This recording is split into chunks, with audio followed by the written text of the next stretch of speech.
One second. There's I just started recording for the interview. Oh, okay. How are you doing? Nice to meet you. Nice to meet you too. I'm not sleepy for the starters. Just wound up with watching the series Reacher. Fantastic work. Congratulations on it. Or I would say Oscar Finlay. I appreciate it. Thank you. Thank you. It was a lot of fun to do. I'm pretty sure. So let's begin with talking about Reacher first. My first question to you is that you've played an officer, I think, thrice before.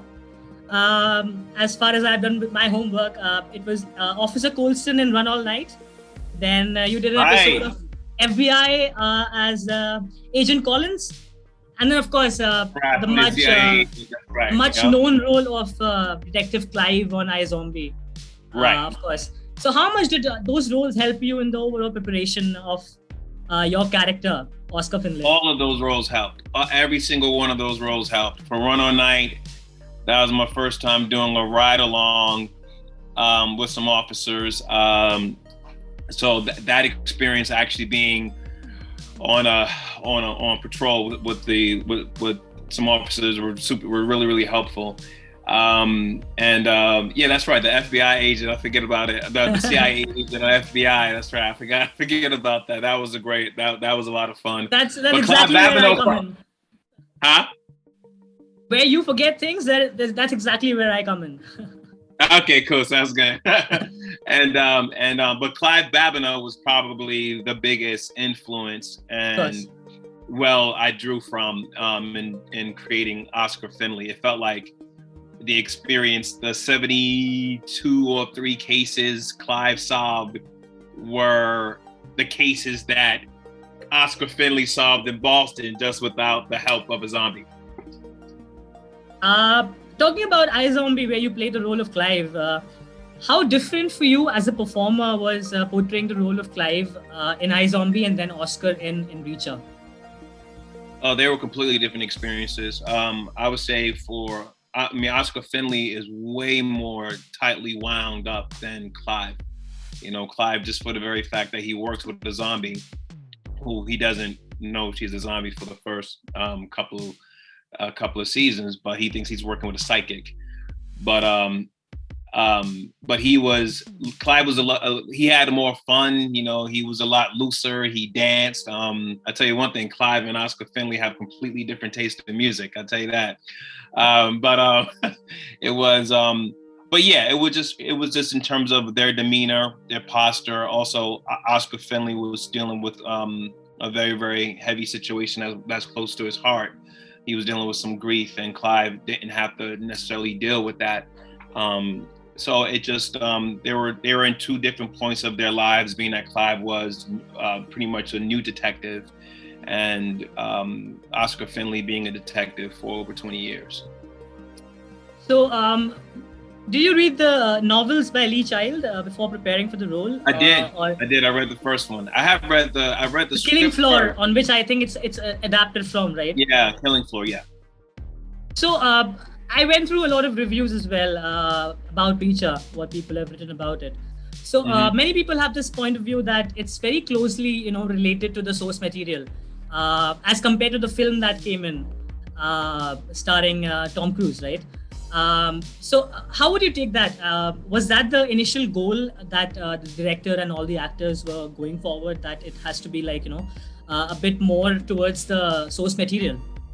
I think so. I think Nick Santora, who's the showrunner, and just an amazing person. I worked with. This is my 5th show I worked with him on, but they stayed really close to the source material purposely. Also, Don Granger, just everyone involved in putting the story together. Also, Lee Child, he's also a producer on the project as well. Yeah.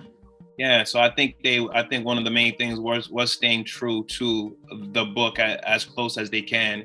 And obviously some things have to change because that book was written in the 90s, so technology has changed. And also the liberties that the script, the television series took was to also keep the people who have read read the books on their toes to think that, oh, we know what's going to happen now, and then it happens in a different way. So I think anyway, I think that's also why the show's done so well. Is also, you know, I thought it was an amazing production, but also staying true to what Lee Child originally envisioned. Yeah, that was actually one of my questions. Like, how much of inspiration did it take from the Lee Child novel, which you answered very well. My next question is that I was working alongside, of course, Alan Ritchson and Willa Fitzgerald. That was great. It was awesome. I mean, I'm gonna tell you, listen, Alan, all the accolades and praise he's getting from this, and Willa, they deserve it so much. I mean, Alan, just blood, sweat, and tears, not a single day of complaining, did so much of his own stunts and having so much, you know, just nailing all of his dialogue, and then having to eat these. I think there was one day they came out with a table of like just a bunch of meat, you know, in order to maintain the muscle, and then having to work out between takes. I mean, he was just the consummate professional. I mean, we all took his lead, all followed his lead in terms of just showing up every day with no complaints. And Willa did the same thing. Willa was just a fireball. She just keeps the energy up, just the master of keeping the ball in the air when we're all bouncing off of one another. And it was a good time. Very well. You've earlier worked with working on iZombie, where you work alongside DC. And I can see already a few Funko Pop figures in the background. I can see the Hulk. Right. That's right. Yes. Which actually, you know, reminds me of a question is there any Marvel or DC character that you'd like to portray on screen? It necessarily doesn't have to be someone that has been done before. It can be a new character or maybe a character that has been done and you would like to give it your taste. Good question, man. That's a good question. My answer isn't going to sound too interesting, but it was, you know, as a kid, I always wanted to play, you know, Batman. It was Batman and the Incredible Hulk were my two favorite superheroes. Batman, because he's a real man without superpowers. So he does everything based upon his own skill. He doesn't have any supernatural advantages. It comes from his hard work and his ethics. So and his creativity. And so that I was always drawn to Batman and who he is. And then the Incredible Hulk. I mean, who just wanted, he just getting big and Diesel. He gets angry. I kind of like that too, which is why you do see the Incredible Hulk here as well. And I think I also before the interviews, I was actually thinking of a more serious persona of yours, but thankfully it's so far it's more towards the lighter side of yours. I mean, I did have that, you know, that initial feeling seeing your roles and the kind of characters. A lot of people think I'm gonna be so serious. I know, I get that a lot, you know, just because the characters I play are so straight edge and tight and, you know, a little wound up, but that's not. It reminded me of one of those interviews I did with Randy Havens from Stranger Things. And he was exactly the kind of the opposite person of Mr. Clark as we see in the series. Right. And I was like, okay, because for an interview to be like, you know, free flowing, the interviewee has to be as involved in it, right? And right. I feel that some interviews, they flow with the course of the interview, but some just don't hit the conversation. And now I think about it, that was like one of the interviews which didn't really hit the right line. But thankfully, this is like going really fun. Give yourself some credit too. You have great energy, just a great vibe. So you actually make it very, very easy. Thank you so much for saying that. Makes my night. It's not day here, so yeah. How was working alongside MJ Bassett? Have you worked with her before, or was your? No, I haven't. She is a master. I mean, all those obviously she did the last episode, the finale. So all of the action sequences she put together and just so clear, just moved. I mean, just everything moved in such an orderly and just very pointed. And just a clear way. I mean, it was watching a master at work. You know, she was just so masterful at what she did, and just the vision she puts together. It was, I mean, I literally was taking notes as also, you know, as inspiring, and, you know, as a director myself, I was just like, oh my goodness, this is how I was done. She was amazing. I think even you directed an episode of iZombie, if I'm not wrong, right? I did, yeah, I did. How did that turn out to be? Your adventures on the chair, on the yeah, I mean, chair. How did that turn out to be? Oh, it's great. I love it. You know, I love directing. You know, it's something that I still do alongside acting. And Rob Thomas and okay, two directors that you take inspiration from, perhaps? Huh?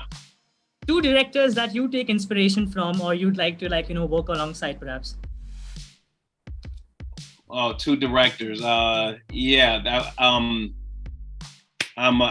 everyone know I'm a big M. Night Shyamalan fan, huge. And I'm also a big Spielberg fan. And I got to work with M. Night. Oh, you did? I did. And that's it was wonderful. And I told him, because I used to on the DVDs, he used to have his films he made when he was a kid. And I remember in college, I had the flu. I think it was the last time I was really, really sick. And I was bedridden for a few days. And I decided to watch all of M. Night's movies. Malcolm, it's 2022. Let's not talk about falling sick. I just recovered from COVID, as a matter of fact. Right, exactly. This interview was like sort of like somewhat to be scheduled before, but I had fallen sick and I was on a leave for like 3 weeks. Oh. But anyway, yeah, go forward with it. It just reminded me of the bad times and all the distancing from the family members that I had to do. Oh, I see. Yeah, but yeah, those in this moment, those would be the two. M. Night he's probably the biggest influence on me personally, just because I studied so much of his style, and I actually, you know, adapt my directing style out. And I told him this. I got to tell him this directly. So it was awesome. So what is that one thing that you know, that stands out when you talk about M. Night Shyamalan as one of your favorite directors, and you having worked alongside him in the past? I tell you one thing. It was the fact that I was like, he has everything blocked out. Everything is planned out before you get to set. So now when I went to set, it was amazing because it was the first time where literally you sit down and the cameras are all set up, everything is lit, and you're ready to go. And usually there's a blocking and things like that, and there's nothing wrong with that. You know, there's different styles. But I know that I know he said the way he likes to work in those videos was he likes everything to be all set up, everything figured out beforehand. So for me, I just found that great. So that's what I try to do on my film projects. Wonderful. Coming back to Reacher, as a matter of fact, so any funny incident that you recall from the set, something that stood out for you, and your fond memories? Something that stood out. Oh my goodness! I mean, we were moving so fast on that set. Do I have a funny story? Did the filming for Reacher, I think it got interrupted because of the pandemic, right? So no, we thought it was going to, but then it wasn't. We just had to, you know, we were all tested every single day throughout the entire production. So the entire cast and crew. So, but we powered through, you know, and got it done. How is the pandemic time for you?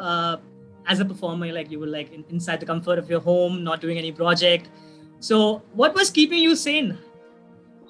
I'm being a new dad. My son was born. Congratulations on that. Thank you. 2020. So that's amazing. What was crazy was, and so right after when he was born, I think like February 25th, I went to do a show with Rob Thomas from iZombie. We was doing The Lost Boys, and we was filming that in North Carolina. And then, as everyone knows, March 10th came, and then everything was shut down. So I come back home, and I'm excited because I have a newborn. I missed a couple of weeks. That is something to look forward to, right? I mean, yeah. For us personally in our home, I mean, we made the best out of it. You know, we were like, my wife and I, we have an opportunity to be full-time parents. At home, yeah, that was wonderful. Must have been wonderful, I'm pretty sure. Yeah, in terms of being home, you know, and so there were so many moments I would have missed out on that I didn't miss out on because we were here. So for us, you know, we decided to make it to maximize the opportunity of being with each other, to being full-time parents. And so for us, it was good for us. We made the best of it. My next question comes related to the topic that we were discussing. How is getting back to the set after things started opening up? And I mean, it's still in the process of opening up, I believe, or things have opened up in the US right now. I actually worked on 2 of 9 films that were filming the summer of 2020. And it was I worked in a situation where it was a bubble in Louisiana. It's a movie called They Whisper. And we were literally we couldn't leave the location. We were all on this this film lot, the studio, John Snyder Studios. And we just filmed. We just stayed there and I did 2 films there. And it was great. It was great. It was good to be out the house, put it that way, you know, and in a different environment and being back on set.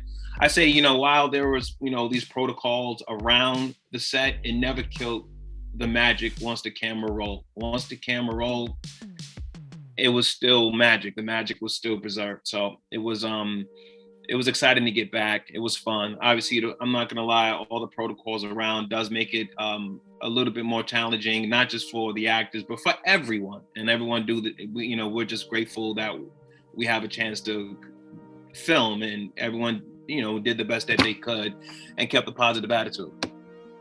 I think one of your upcoming projects happens to be The Fall of the House of Usher. Yeah. On Netflix. Oh yeah, that's right. Where you'll be dwelling into the horror genre. Pardon me? Where you'll be dwelling into the horror genre once again. Right. Yeah. I'm looking forward to that. Literally, I head out in 2 weeks and I start filming that. So my question is related to the same thing, that you as a performer, having worked on so many different genres, do you have a particular favorite of yours where you'd like to invest more of your time as an actor or as a performer? That's a good question. You know, I feel like the answer is always going to change depending on my mood, depending on the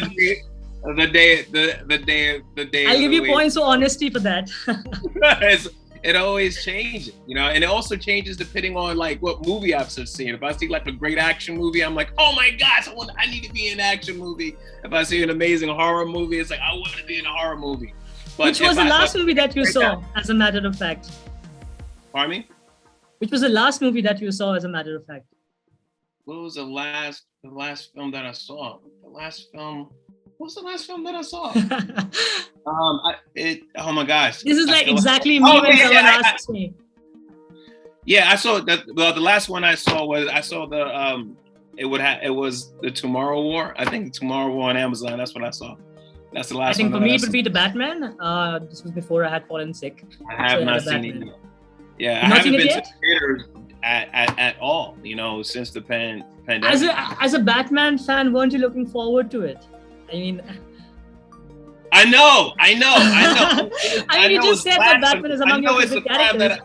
I haven't. I'm just surprised, Malcolm. I wanted to see it in the theaters. I wanted to see it in the theaters, and I told my wife and I we were gonna go and see it in the theaters, and we never ever made it. And so we ended up. It's about to come on HBO Max now, so. Yeah, so we have to watch it on HBO Max, but it'll be the only Batman movie that I have not seen in the theaters. But yeah, we have a newborn, and I was working on a project with COVID protocol, so we never made it. But you wanted to, right? Yes, I was like, this is the where there's a will, there's a way. Yeah, exactly. But yeah, I have to see it. And I'm telling everyone around me, no spoilers. I don't need to know. I'm staying away from. So I don't know what happens. Yeah. For this one instant, the desire matters. You had the desire to watch it, and that's all that matters. Yes, exactly. And it looks like they did it right, and it looks like some of the reviews and the buzz I'm hearing. It looks like people were pretty happy with it. But we'll see. I'll have my own opinion when I watch it. I won't say anything about it now that we've come to conclusion that you haven't seen it. So I'll just stay zipped about it.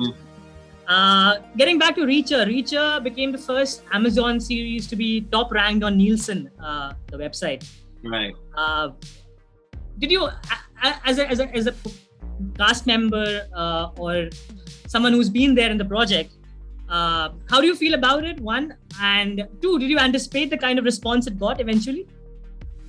I think that's amazing. I think it's when you work on a project, you never really know how well it's going to do. Obviously, you do it and you want it to do well. But when that happens, it's amazing. It's I'm happy for Amazon, Skydance, Paramount. I'm happy for Nick Santoro, Don Granger. I'm just happy for everyone involved. Alan, Willa, myself. It's one of those things where when you're working on it, you don't think about the result. You're thinking about in terms of the response for the people, at least from the acting perspective. I'm thinking about the results of that episode or that character's journey arc and staying true to that.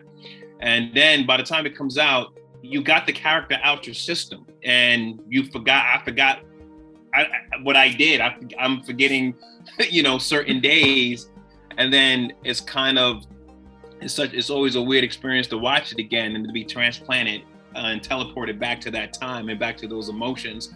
But it's awesome to see people experience that for the first time. And I think that's the thing that's beautiful about art. It's so subjective. You never know how people are going to take it. But I'm happy that people enjoyed it. I'm happy that to the point where it became Amazon's first #1 Nielsen rated show. So yeah, I think it's awesome. And yeah, it's a beautiful response. I would have to add to that. Also, the series has now been renewed for another season. How excited are you for that?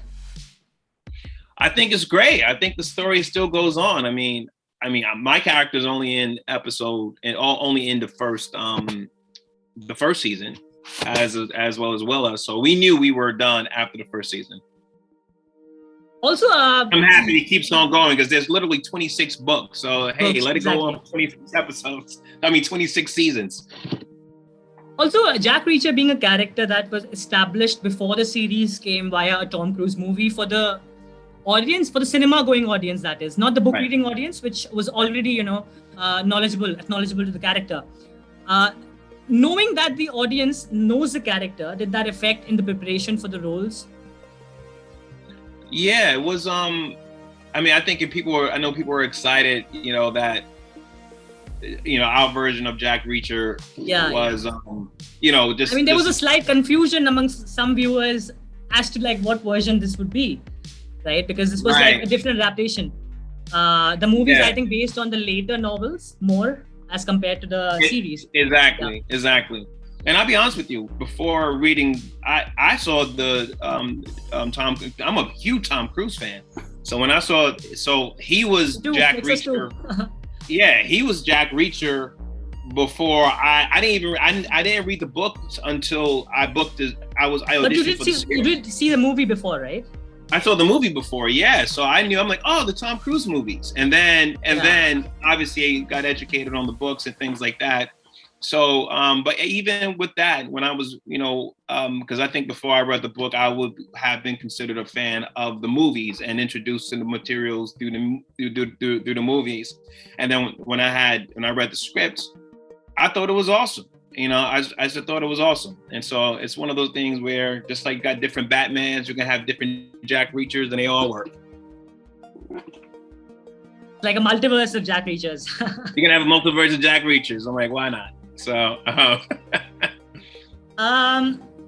okay, something about your upcoming projects in the future? Yeah, I'm doing a film. Just wrapped a film called The Great Wall of Warren. So that'll be coming out sometime early next year, maybe end of this year. And currently about the film The Fall of the House of Usher. So those are the two that are on the plate right now. Oh, one I want to talk about. And got a feature coming out called They Whisper is coming out as well. That's in a horror genre. Am I forgetting anything? Hold on. You're actually forgetting a funny incident, a question which I had asked before, but we diverged into other stories and that got left behind. So if now you could recall of something that stood out for you from the set, an incident perhaps. Oh yeah, something that happened on set. What happened on set? Oh, I'll tell you what was funny. There was a day where everyone wore American Idol name tags that had Alan's name on, Alan Ritchson. And apparently, Alan he auditioned for American Idol. I think it was, I don't know what season it was. It was season 2 or 3. It was one of the earlier ones. And he sung a Stevie Wonder song. He could sing. I mean, Alan Ritchson could sing. And so we all, right before rolling, he had no idea it was set up. And we sung I forget what Stevie Wonder song, but we surprised him with the song and the name tags. And he was such a good sport. He sung along, then he put the tag on. And that was Which actually gets me to a question, was acting the first choice for you? Or it was something that it just happened on the way? It happened on the way. Science was my first choice. Uh-oh. And then... Didn't see that coming. Yeah, that was my science and baseball was my first choice. And then my heart fell in love with theater. And then once that happened, I ran with that. So it all began with theater, right? It all began with theater. Yeah, I never thought, I thought I was happy. I thought being on stage, I thought I would be writing, and I'll still write theater. But that was my plan, just writing a bunch of Broadway shows and being in them as well. But more directing and producing them. But then, you started with writing, and acting was something that you discovered on the way. On the way, yeah, I discovered that on the way, and then Wonderful. Film and TV. It's the tech side kind of interests me, so I got in on. I had no interest in being in front of the camera, but I was interested in editing, so that's what I got into. My filmmaking journey started in the post-production world. So that's why I'm also an editor as well. So, and I started that way. I started backwards, from editing, from post-production to production to pre-production. That was my experience, education in film. So while you were directing a film, an episode on iZombie, was that the approach that you took? The approach that I took was, you know what? That's a good question. I don't know. I have to see the edit before I can put it together. So you can say so. Being that I started in post, it's easy for me to see the final product. So are you trying to say that as a director, you should be able to, just imagine how the end would be like in your head? You should be sure about that. I think so. I think you should know exactly how it pieced together, but still be open for, you're working with so many other people and so many creative, talented people, that things can change, and be open for that. Be open for things, for improving and evolving and adding different colors that you didn't think about. But in terms of the journey, I believe in having a clarity on what that direction is, whether it's right or wrong, but you should know where you want to go. Which actually, spoiler alert, but yeah, which actually brings me to a question from Reacher itself, where the climax scene of yours has drawn in a lot of similarities to John McClane's conclusion to Die Hard. Right. So was that something that was intended, or it just came out that way? I think it came out that way. I'm telling you, because I felt like we kept the joke on set was, oh, Malcolm's the Black John McClane, and we said it on set. I just came across. I personally felt that, and I came across this in a couple of outlets as well, which had drawn similarities to the John McClane scene. Yeah. And I was like, I would ask him that question definitely. You know what? I'm not sure if I should ask Nick. I'm not sure if it was, but I know what happened was there was a joke. I know there was a joke about Finley's arms. Like Finley, when Reacher says, wow, you're kind of jacked underneath that tweed. And Finley's feeling good about it. Like, oh, really? And he goes, no. So it was about about Finley wearing the tank top, but wearing the tank top with the holster. I felt like I'm like, I felt like John McClane, and MJ felt like that too. That's why in that shot when you see me, and it made the cut when he's literally shoots the gun behind his head. I mean, that's literally what John McClane did, and I think in Die Hard 1 or 2, one of them. So it was playing homage to him. So yeah, I felt like it was 100% a John McClane moment. Wonderful. Also, do you see a person of color playing the Batman in the future? We already have news about someone of color playing James Bond now. I don't know where I've seen it. I'm pretty sure I've read it somewhere that they're considering someone of color to play the role now. Right. But do you see with more characters like Black Panther, I think was the first one to be introduced in that canon. But now with time, we've seen some heroes of color coming in the industry. So do you actually see a Batman of color coming in the future? Sure, absolutely, 1,000%. You know, I'm like, I've always seen, whether it's my actual face or not, but I've always seen my face as Batman, you know, and got this, so I have to see that. And I would love to see you as Batman, definitely. Oh yeah, I'm telling you, yeah. Not so much as the Hulk, I'll be honest with you. I just cannot really get that picture inside my head. I get that. I understand that. I understand. Rita doesn't see it either.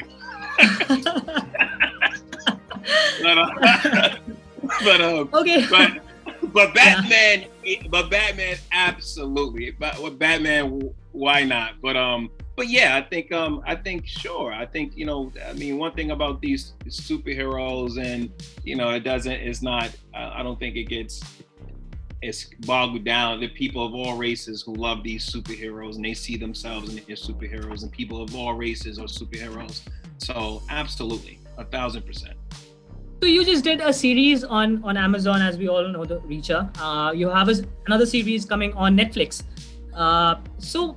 With more projects coming on OTT platforms, do you see OTT platforms growing in future as compared to theatrical releases? We already have movies like The Dune, which had a theatrical release and an OTT release simultaneously. So do you actually see that that's the way forward, post-pandemic approach, as we call it, to cinema? Yeah, I do. I think that's what's happening. And I think the beautiful thing about it is it's an opportunity to create more content, which gives people who work in front of the camera and behind the camera more opportunities to create. I mean, there's so much work out there. I'm seeing so many people get opportunities who are long overdue, and it's so well deserved. So as much as I love the big screen, I grew up going to the movie theater, so I'm always gonna love that. That's just my generation. I love going to the theaters, but I do understand, people being able to buy a big screen TV, speakers, and create a theatrical experience themselves in their home. I think there's value in that. And I think both can coexist. And with streaming platforms, especially with I think it just, like I said, it gives an opportunity to create so much more content. And the more content equals more opportunity. And I'm all for that. That's a really well constructed response, I would say. So I think that's about it from my end. That's all the questions I had. So first of all, thank you so much for doing this and being with Animated Times, being with us. I really appreciate it. It's 3 a.m. in the morning, and wow. I don't think I've been more awake ever in life. This went much better than I had thought. And thank you so much for that. No, thank you. I appreciate it. You get some sleep. So thank you so much once again. And for everyone who hasn't seen Reacher, it's streaming now on Amazon Prime. Go watch it. It's wonderful. And all the best for your future projects, Malcolm. I hope to get along with you again in the future with some other project of yours. And thank you so much. Thank you.